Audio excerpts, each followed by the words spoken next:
Գիշեր է, օվկիանոսի վրա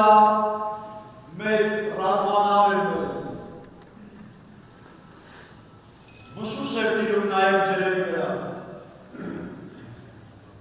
և հանկարծ այս ռազմանավի անձնակազմը իր դիմաց լույս տեսավ։ Նավապետը հրամայեց, որ մրթիռներ բացվող են դեպի երկինք, որպեսզի զգուշացում տան դիմացի նավին։ Ապա տեսնելով, որ լույսը չի տեղաշարժվում, մոտենում է իրենց, նավապետը վերցնելով բարձրախոսը բացականչում է. Դիմացի նավ, 10 աստիճան դեպի հյուսիս գնա,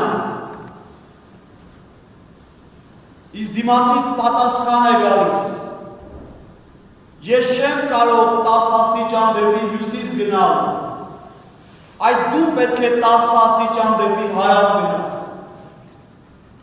Եվ դարձյալ նավապետը բացականչում է. Դիմացի նավ, ես ռազմանավ եմ, ջարդուփշուր կանեմ քեզ, 10 աստիճան դեպի հյուսիս գնա, իսկ դիմացից պատասխան է գալիս ասելով. Ես փարոս եմ հաստատված ժայռերի վրա, այդ դու պետք է 10 աստիճան դեպի հարավ գնաս, որովհետև եթե ինձ հարվածես, քեզանից ոչինչ չի մնալու։ Սիրելիներ, պատմության ընթացքին շատ-շատերը Քրիստոսին ասեցին 10 աստիճան դեպի հյուսիս գնա, որովհետև մեզ խանգարում ես։ Հռոմեական կայսրությունը Քրիստոսին չընդունեց, ասելով մի կողմ անցիր։ Կոստանդին կայսրից հետո 50 տարի անց կայսրերը պատերազմ հայտարարեցին Քրիստոսին, և այդ արշավանքներից մեկի ժամանակ, ինչքան են որ կայսրը զրահավորված էր, հասարակ մի նետ ճեղքելով նրա կուծքը նրան սպանեց։ Վերջին խոսքերը, որ կայսրը կասեր, հետևյալն էր. ով նազովրեցի, այս անգամ էլ դու հարթեցիր։ Իսլամական պետություններ դուրս եկան քրիստոնեության դեմ, փորձեցին նրան մի կողմ քշել, ասելով 10 աստիճան դեպի հարավ գնա, ով Քրիստոս, դու մեզ խանգարում ես, բայց այդ բանակները ջախջախվեցին։ Նապոլեոնի բանակներով դուրս եկավ, Ստալինը, Հիտլերը, Քրիստոսին չընդունելով ասեցին, որ 10 աստիճան այն կողմ գնա, որովհետև դու մեզ խանգարում ես, բայց Քրիստոսը մնաց։ Նաև մեր իրականության մեջ շատ հաճախ տեսանք պատմության ընթացքին, որ շատ թագավորներ գալով Քրիստոսին ասացին. մի կողմ գնա, որովհետև դու մեզ խանգարում ես, բայց Քրիստոսը մնաց։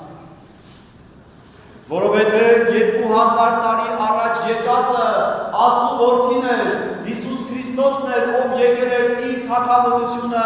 հաստատելու այս աշխարհի մեջ։ Մարդիկ Աստծուն 3 պատասխան են տալիս քրիստոնեությանը։ Ոմանք ասում են ոչ, մենք քեզ չենք ուզում ընդունել և դու մեր կյանքի մեջ տեղ չունես։ Որոշները Քրիստոսին ասում են այո, դու մեր Աստվածն ես և մեր կյանքի ճանապարհն ես, առանց քեզ չենք կարող ապրել։ Իսկ երրորդ խումբը Քրիստոսին ասում է և այո, և նաև ասում է ոչ։ Շատ-շատերն են մեզանից խաչ վերում, բայց քանիստ են, որ պատվիրաններով են ապրում, սիրելիներ, իսկ ավետարանն ասում է եթե գարջ լինես, ես քեզ կփսրեմ։ Ուրեմն Քրիստոս պահանջում է, որ այն մարդիկ, ովքեր իրենց սրտի թագավորության մեջ նրան ընտրել են որպես արքայի, մշտապես նրան ասեն այո։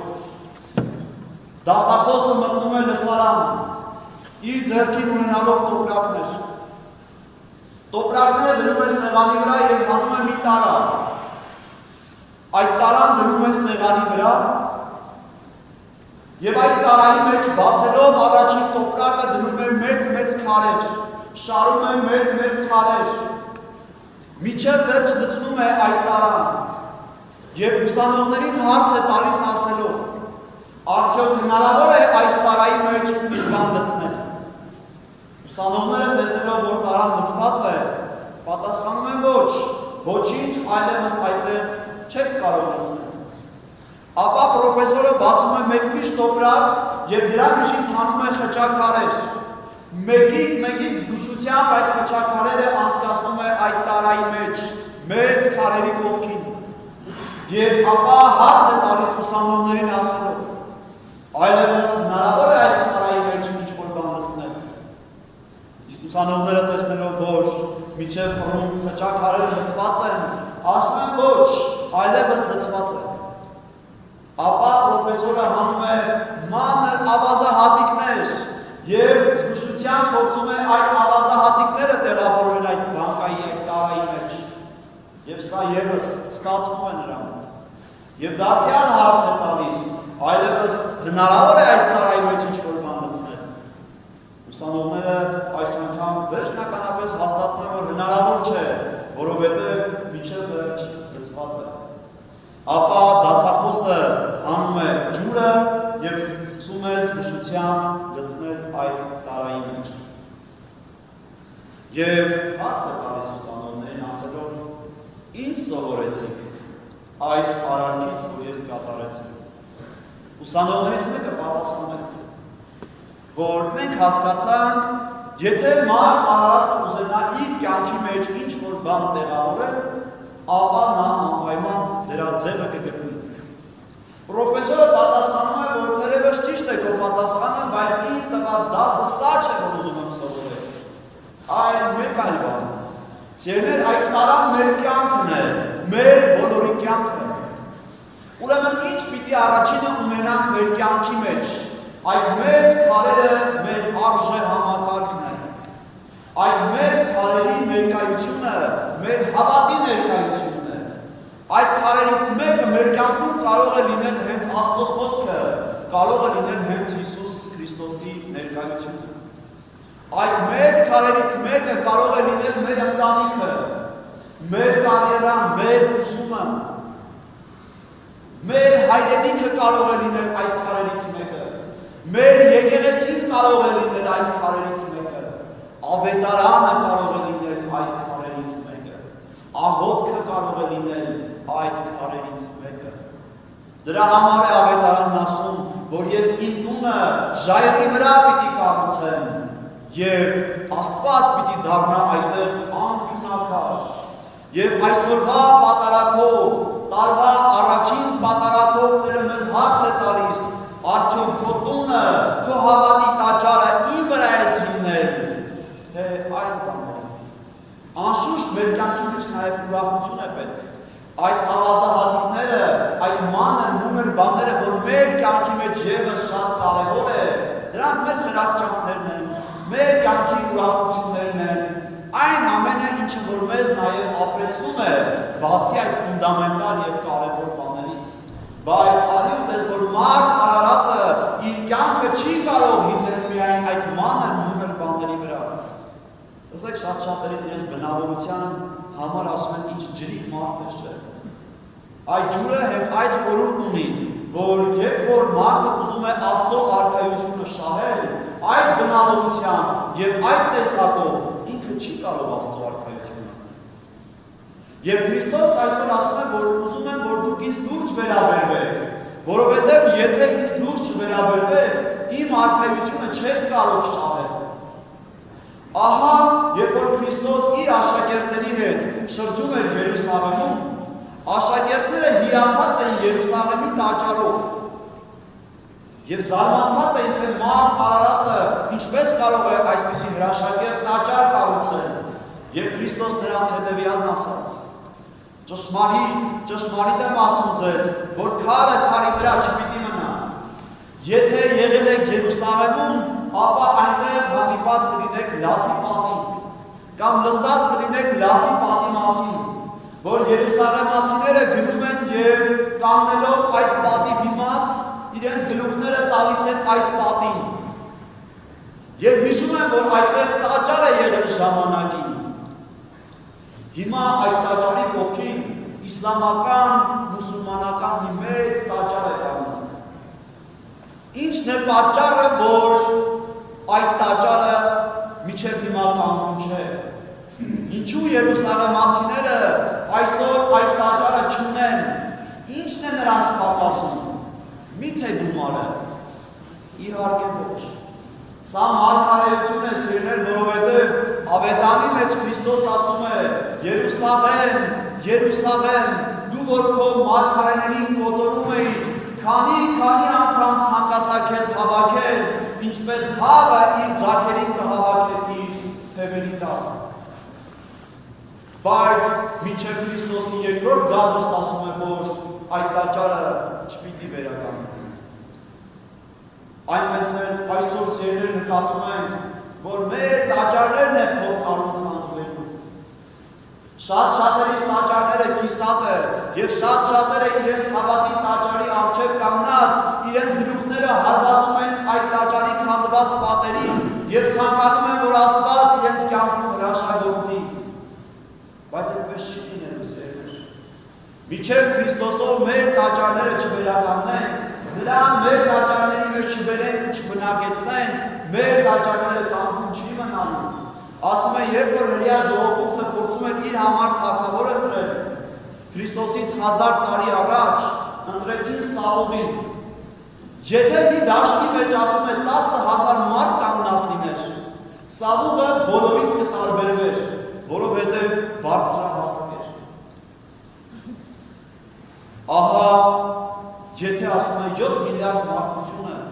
կանգնեցնենք, հնարավորություն ունենանք կանգնեցնել մի դաշտի մեջ, եթե հնար լիներ կարողանայինք բոլոր ննջեցյալներին բերել և ևս տեղավորել այդ դաշտի մեջ և այդ դաշտի մեջ նաև կանգնեցնենք Քրիստոսին, չգիտեմ քանի միլիարդ կլիներ այդ մարդության թիվը, բայց Քրիստոս այդ միլիարդների մեջ կերևար։ Մի հնդիկ զորավար այցելում է Անգլիա, գրում է Թագուհու տեսակցության և բնականաբար Հնդկաստանը Անգլիայի գաղութ էր և հարաբերությունները կարգավորելու համար այս գեներալը գնում է Թագուհու հետ հանդիպման և նրան հարց է տալիս, ասում է, որն է ձեր հզորության գրավակումը, դուք ինչի հաշվին եք որպես ազգ, որպես ժողովուրդ այսքան զորել։ Եվ ակնկալում էր, որ Թագուհին կասեր, որ մենք հզոր բանակ ունենք, շատ զենքեր ունենք, բայց Թագուհին խնդրում է, որ գեներալը իր հետ քայլի պալատով և տանում է նրան գրադարան և գրադարանի միջից հանում է մի գիրք, հանում է Աստվածաշունչը և ասում է գեներալին, երբ իմ ժողովուրդը սկսեց այս գիրքը կարդալ, նրա ճակատագիրը, նրա կյանքը, նրա բախտը փոխվեց։ Ձերներ, մենք հայերս Աստվածաշունչը թարգմանել ենք անգլիացիներից 1000 տարի առաջ։ 2026 թվականին, երբ որ մենք նստեցինք սեղանների շուրջ, մեկս մյուսին տարբեր մաղթանքներ տվեցինք, շնորհավորեցինք, առողջություն մաղթեցինք, հաջողություններ մաղթեցինք։ Որպես հայ առաքելական եկեղեցի քահանա, ես իմ ժողովրդին հետևյալ մաղթանքը կասեմ։ Թող 2026 թվականը մեզ համար լինի Սուրբ Գրքի ընթերցանության տարի։ Թող 2026 թվականը մեզ համար լինի աղոթքի տարի, ապաշխարության տարի։ Ում է պետք այն մարդու կյանքը, որ տարին կգա ու կանցնի և ամբողջ տարվա մեջ մեկ անգամ Աստվածաշունչ չի կարդա։ Ում է պետք այն մարդու կյանքը, որ տարին կգա ու կանցնի տարվա մեջ մեկ անգամ Աստծո հետ աղոթքի չի կանգնի։ Եվ ում է պետք այն մարդու կյանքը, որ տարին կգա ու կանցնի մեկ անգամ ապաշխարություն եւ դարձ իր սրտի եւ իր մտքի մեջ չի ունենում։ Ուրեմն թող 2026 թվականը լինի ոգևոր տարի։ Եվ ուրախ եմ, որ տարվա առաջին պատարագին մասնակցում է մեր երկրի վարչապետը, մեր մարզպետը եւ նաեւ մեր նախարարները, ոգեշնոր այսօր արժանապատիվ տերերը, ուզում եմ, որ ազգովի մի մեծ ընտանիք դառնանք, սկսենք աղոթել, սկսենք մեր Աստծու հետ խոսել եւ վստահաբար, երբ որ հարաբերություններն Աստծու հետ կկարգավորվեն, կլավանան, այն ինչը որպես ազգ, որպես ժողովուրդ մեր Աստծուց խնդրենք, Տերը բնականաբար իր ժողովրդին պիտի տա։ Մեր թագավորի ուղղությամբ։ Տիրոջ սերը, շնորհն ու ողորմությունը թող ամենքիս այժմ եւ միշտ հավիտյանս, ամենքից։ Ամեն։